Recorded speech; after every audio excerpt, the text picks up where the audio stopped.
আসসালামু আলাইকুম, কেমন আছেন সকলে? আমি আবারও নিয়ে চলে আসছি পাবনার বাসায় একটা নতুন ভিডিও।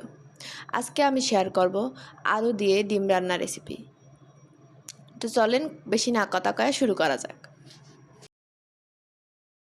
একটা কড়াইতে সামান্য একটু তেল ভালো করে গরম করে নেব। ভালোভাবে গরম করে নেওয়া লাগবে। এরপরে দিয়ে দেবো হাফ চামচ লবণ, হাফ চামচ হলুদের গুঁড়া দিয়ে এটার একটু মিক্স করে নেব। এরপরে দিয়ে দেবো সেদ্ধ করে রাখা আলু। আমি এখানে ৬-৭ পিস আলু সেদ্ধ করে রাখছিলাম, সেটাই দিয়ে দিছি। আপনারা পছন্দ মতো যেগুলো আলু লাগে সেগুলো দিয়ে দেবেন। দিয়ে হালকা লাল লাল করে ভাজে নেব। এবার আলুটার উঠায় ফেলায় দিয়ে দেবো সেদ্ধ করে রাখা ডিম। আপনারা পছন্দ মতো যে কটা ডিম লাগে সে কটা দিয়ে দেবেন। আমি 4টে দিছি জন্য আপনারা 4টে দিতে লাগবে এমন কোনো কথা নেই। এরপরে সামান্য লবণ আর হলুদ দিয়ে এটারেও ভাজা করে নেব।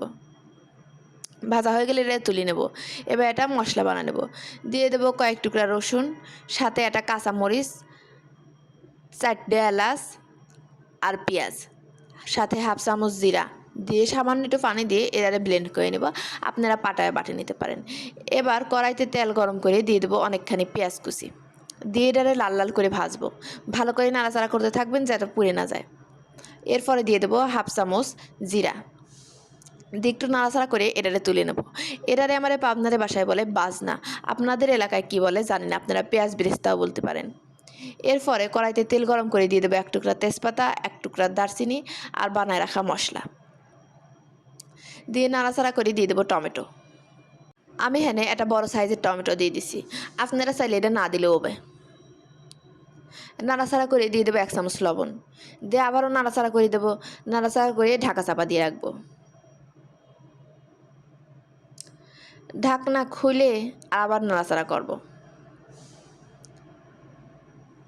নাড়াচাড়া করে এর মধ্যে দিয়ে দেবো 1 চামচ মরিচের গুঁড়া, হাফ চামচ হলুদের গুঁড়া দিয়ে আবারও নাড়াচাড়া করব।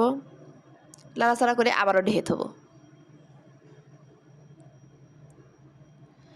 এরপর যখন মশলাটা থেকে তেল বেরিয়ে আসবে, অর্থাৎ মশলাটা কষানো হয়ে যাবে, তখন আর একটু ভালোভাবে নাড়াচাড়া করে খুন্তির সাহায্যে টমেটোগুলোর একবারে পিষে নেব।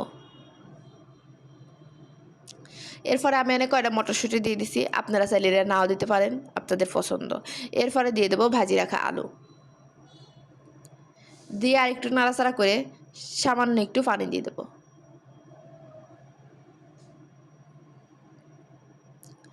পানি দিয়ে আবারও ঢাকা দিতে হবো। ঢাকনা খুলে আবার যখন মশলাটা কষানো হয়ে যাবে, তখন আইটো নাড়াচাড়া করে এর মধ্যে ঝোল দিয়ে দেবো। আমি এখানে ছোটো গ্লাসের 2 গ্লাস পানি দিছি, আপনারা যতটুকু ঝোল চান ততটুকু পানি দিবেন। নাড়াচাড়া করে আবারও ঢেকে থুই দেবো। ঝোলটা যখন ফুটে যাবে তখন ভাজিয়ে রাখা ডিম দিয়ে দেবো। ডিম দিয়ে আবারও ঢাকা চাপা দিয়ে দেবো। ঢাকনা খুলে সেই ভাজি রাখা ভাজনা বা পেঁয়াজ বেরেস্তা ব্লেন্ড করে দিয়ে দেবো।